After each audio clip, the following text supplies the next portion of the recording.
అండి అందరికీ నమస్తే. నేను మీ సునీల్ మద్దాల. లడ్డు ఏదైతే తిరుమల లడ్డు ఉందో దాని గురించి మనం వీడియో చేయడానికి కారణం ఏంటంటే పూర్తిగా దాని గురించి తెలియాలా. ఒక వీడియో చేస్తామంటే దాని పూర్వపరాలు ఏంటి, నిజమెంత, దాంట్లో అబద్ధం ఎంతో తెలిసిన తర్వాతే వీడియో చేయాలనే ఉద్దేశం నాకు ఎప్పుడు ఉంటుందండి. కాబట్టి ఇరు పక్షాలు మాట్లాడింది విన్న తర్వాత అప్పుడు వీడియో చేద్దాం, దాంట్లో వాస్తవం ఏదో చెప్దాం అన్న విషయంతో ఇప్పటి వరకు ఆగా. ఇప్పుడు నేను ప్రభుత్వానికి 10 ప్రశ్నలు, ప్రభుత్వానికే కావచ్చు లేదా గత ప్రభుత్వానికే కావచ్చు, చూస్తున్న మీ అందరికైనా సరే నేను అడిగే 10 ప్రశ్నలకి మీ దగ్గర సమాధానాలు ఉన్నాయా ఛాలెంజ్ చేసి చెప్తున్నా. ఆ 10 ప్రశ్నలకి సమాధానాలు చెప్పగలిగితే కనుక నిజంగా దాంట్లో వాస్తవం ఏంటో తెలిసిపోతుంది. ఎవరిది తప్పు, ప్రభుత్వాన్ని తప్ప గత ప్రభుత్వాన్ని తప్ప అనేది క్లియర్ కట్గా తెలిసిపోతుంది. కాబట్టి లడ్డూపై ప్రభుత్వానికి 10 ప్రశ్నలు. 10 ప్రశ్నలు నేను చెప్తాను, మీకు సమాధానాలు చెప్తే ఖచ్చితంగా కామెంట్ రూపంలో మీ అభిప్రాయం తెలియజేయండి. అంతేకాదు ఫస్ట్ లైక్ చేయండి. లైక్ చేస్తే వాస్తవం ఏంటనేది రాష్ట్ర ప్రజలు తెలుస్తుంది. ఖచ్చితంగా లైక్ చేయండి. మీరు లైక్ చేయడం మర్చిపోవద్దు. లైక్ చేసిన తర్వాత కుదిరితే షేర్ చేయండి వీడియోని. వాస్తవం ఏంటో తెలుస్తుంది. నేను అడిగిన 10 ప్రశ్నలు జెన్యూనిటీ ఉన్నదా లేదా మీకు అర్థమవుద్ది. చూస్తున్న మీరు అందరూ కూడా ఫస్ట్ లైక్ చేయండి. మీ అమూల్యమైన అభిప్రాయాన్ని 10 ప్రశ్నల మీద మీ సమాధానాలను కామెంట్ రూపంలో తెలియజేయండి. అంతేకాదు లైక్ చేయండి. కొత్త వాళ్ళైతే మన ఛానల్ పక్కగా సబ్స్క్రైబ్ చేయండి. ఇలాంటి వీడియోస్ మీ ముందు వస్తూ ఉంటాయి. అక్కడ తిరుమల అంటేనే పవిత్రత అండి. వాస్తవంగా ఎన్నో మనోభావాలు ఉంటాయి. అంతేకాదు వాళ్ళకు ఉండే ఎమోషన్స్, నమ్మకాలు అవన్నీ కూడా ఒక్క దెబ్బతోటి పడాపంచలైపోయాయి. ఇది నిజమా కాదా? ఎందుకంటే అసలు ఫస్ట్ నేను చెప్పే ప్రశ్న, వాడకానికి ముందు టెస్ట్ చేస్తారా? నెయ్యిని వాడకానికి ముందు టెస్ట్ చేస్తారా, వాడాక టెస్ట్ చేస్తారా? ఒకటి, వాడక ముందు టెస్ట్ చేస్తే కనుక అది కల్తీ కలిసింది అని అంటే వెనక్కి రిజెక్ట్ చేస్తామని చెప్తున్నారు. వాడాక టెస్ట్ చేస్తే అది ఇంకా అయిపోయిన తర్వాత ఇంకెలా టెస్ట్ చేస్తారు దాన్ని? ఇప్పుడు ప్రభుత్వం ఏం చెప్తుంది, వాడిన తర్వాత టెస్ట్ చేశారు వాళ్ళు. మరి అది ఎంతవరకు కరెక్టు? వాడక ముందు టెస్ట్ చేసి ఎన్నిసార్లు వెనక్కి పంపలేదు? ఒక ప్రశ్న క్లియర్, సమాధానం మీరు చెప్పండి. వాడకానికి ముందు టెస్ట్ చేస్తే దాంట్లో జంతువుల కొవ్వు కలిసినట్టు తెలిసినప్పుడు ఏ ప్రభుత్వం అయినా ఏం చేస్తుంది? వాడకానికి ముందు టెస్ట్ చేస్తే దాంట్లో జంతువుల కొవ్వు కలిసిందని ఉంది. అప్పుడు ప్రభుత్వం ఏ ప్రభుత్వం ఏం చేస్తుంది? రిజెక్ట్ చేస్తుంది, వెనక్కి పంపించేస్తుంది ట్యాంకర్లని. అదే కదా ఎప్పుడు జరిగే ప్రాసెస్. రెండో ప్రశ్న అయింది. మూడో ప్రశ్న, ఏ ప్రభుత్వంలో ఎక్కువ సార్లు నెయ్యి ట్యాంకర్లను రిజెక్ట్ చేశారు? చాలా క్లియర్గా అడుగుతున్నానండి. ఏ ప్రభుత్వంలో, గత ప్రభుత్వం కావచ్చు, ఈ ప్రభుత్వం కావచ్చు, ఏ ప్రభుత్వంలో ఎక్కువ సార్లు నెయ్యి ట్యాంకర్లను రిజెక్ట్ చేసి వెనక్కి పంపించేశారు? రిపోర్టు ప్రకారంగా అయితే కనుక టీడీపీ 14 సార్లు, వైఎస్ఆర్సీపీ 16 సార్లు పంపించేశారు. దీంతో ఎవరి హయాంలో ఎక్కువ ప్రామాణికాలు తీసుకున్నారు? అది ఆ విజ్ఞత కలిగిన మీకే వదిలిపెడేస్తున్నా సమాధానాన్ని. తర్వాత 4వ ప్రశ్న, కేజీ నెయ్యి 350 రూపాయలకే వస్తే, అంటే తక్కువ రేటుకు వస్తే కల్తీదే ఉంటుంది అని అంటుంది ప్రభుత్వం. అంటే తక్కువ రేటుకు వచ్చింది ప్రతిదీ కల్తీ చేసేసినట్టేనా అనేది నేను మిమ్మల్ని అడుగుతున్నా. అలా అనడం కరెక్టేనా?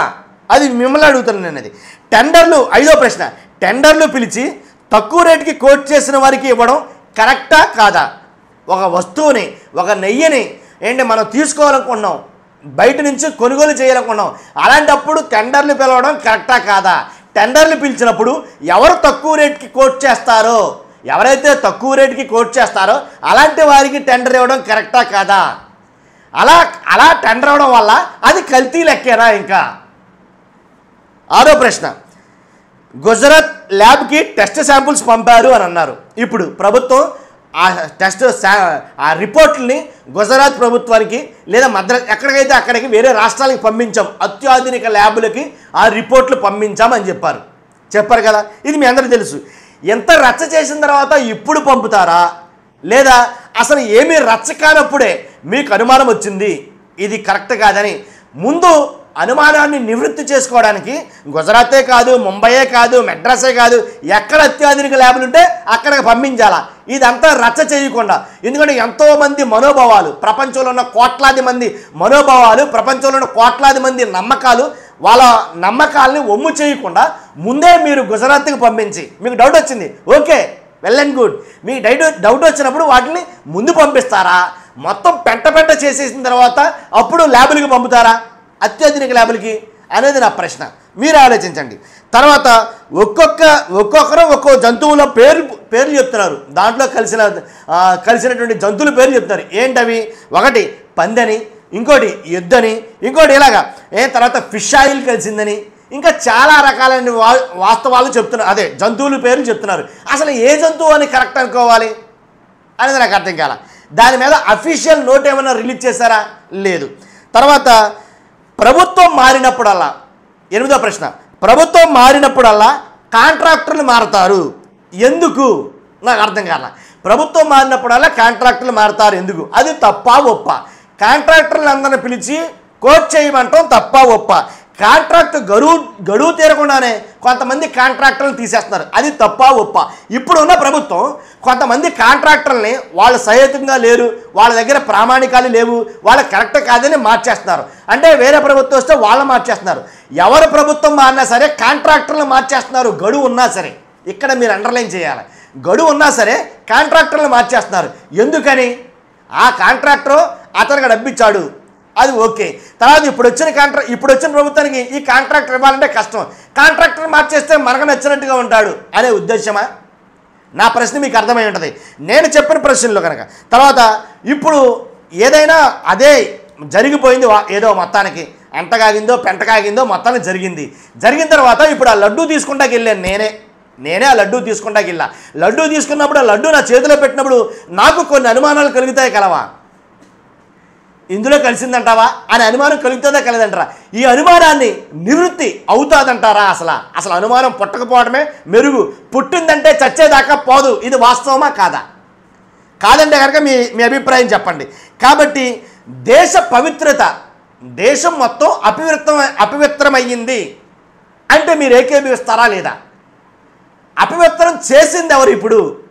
అసలు ఒకవేళ వాస్తవంగా ఆ లడ్డూలో ఎలాంటి కొవ్వు పదార్థాలు లేవు, వేరే జంతువులకు సంబంధించినవి అని రిపోర్ట్ వస్తే కనుక అప్పుడు ఏదైతే మచ్చేశారో తిరుమల మీద, ప్రపంచం మొత్తం మచ్చ గురించి మాట్లాడుకుంటుందా?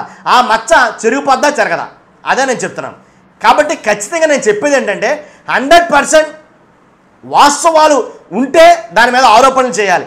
ఇలాంటి మనోభావాలు దెబ్బతీసాయి అంటే ఇలాంటి వాటితో ఎమోషన్స్ తోటి ఆడుకున్నట్టు అయోధ్యకు పంపించిన లడ్డూలు ఏవైతే ఉన్నాయో తిరుమల నుంచి అయోధ్య రామ మందిరం నిర్మాణంలో భాగంగా ఆ రామ మందిరం నిర్మాణంలో కంప్లీట్ అయిన తర్వాత ఏదైతే భోజనాలు అవి ఎలాంటివి చేశారో అక్కడికి అయోధ్యకి ఇక్కడి నుంచి లడ్డూలు పంపారు. ఈ లడ్డూలు ఇక్కడి నుంచి పంపిన లడ్డూల్ని అక్కడ పంచడం జరిగింది, దాని గురించి మాట్లాడుతున్నారు. కాబట్టి అయోధ్య కూడా అపవిత్రం అయిపోయింది అని. సరిపోయిందా? మొత్తం పవిత్రత అంతా పోయిందా? దేశం మొత్తం అపవిత్రమైందా అని అంటున్నారా? కాబట్టి ఇది ఎంతవరకు కరెక్టు? ఈ విధానం కరెక్టేనా? నేనేదో పెద్ద బుక్కులు తీసేని చెప్పట్లేదండి. ఉన్న వాటిలోంచి వాస్తవాలను తీసి మీకు కొన్ని సెక్షన్లు చెప్పట్లా, లేదా అది దాని ల్యాబ్ రిపోర్ట్లు చదివి చెప్పట్లేదు మీకు. ఇవన్నీ ఏం చెప్పట్లా, ఇవన్నీ నాకు తెలియదండి. నేను జనరల్గా 10 మంది నుంచి మాట్లాడుకుంటే ఈ టాపిక్ మీద ఏం వస్తాయి ప్రశ్నలు, అవే ప్రశ్నలు నేను మిమ్మల్ని అడిగా. విజ్ఞత కలిగిన వాళ్ళు చాలామంది ఉన్నారు మన సబ్స్క్రైబర్లో. విజ్ఞతగా ఆలోచించి నా 10 ప్రశ్నలకు మీరు సమాధానాలు చెప్పండి. 10 కాదు 9 వేసా. 10వ ప్రశ్న మీరు వేయండి. నేను 9 ప్రశ్నలు వేసా. 10వ ప్రశ్న 9 కాకుండా ఇంకొక ప్రశ్న ఏదంటే కనుక ఖచ్చితంగా కామెంట్ రూపంలో ఆ ప్రశ్న ఏంటో అడగండి, నేను సమాధానం ఇస్తాను వాటికి. చూస్తున్నాం మీరు అందరూ కూడా 100% మనం జెన్యున్గా మాట్లాడామో లేదా, ఏదైనా పార్టీకి వంతుగానో తొత్తుగానో మాట్లాడినట్టు మీకు అనిపించిందా? వాస్తవాలు చెప్పాలి కదా నేను అనేది, అది ఒకటే. వాస్తవాలు క్షుణ్ణంగా తెలుసుకున్న తర్వాత అరే పలానోడు హత్య చేసాడని ఎలా డిసైడ్ చేసేస్తారండి పూర్తి ఆధారాలు లేకుండాను? అదే నేను చెప్పేది క్లియర్గా. చూస్తున్న మీరు అందరూ కూడా మర్చిపోవద్దు.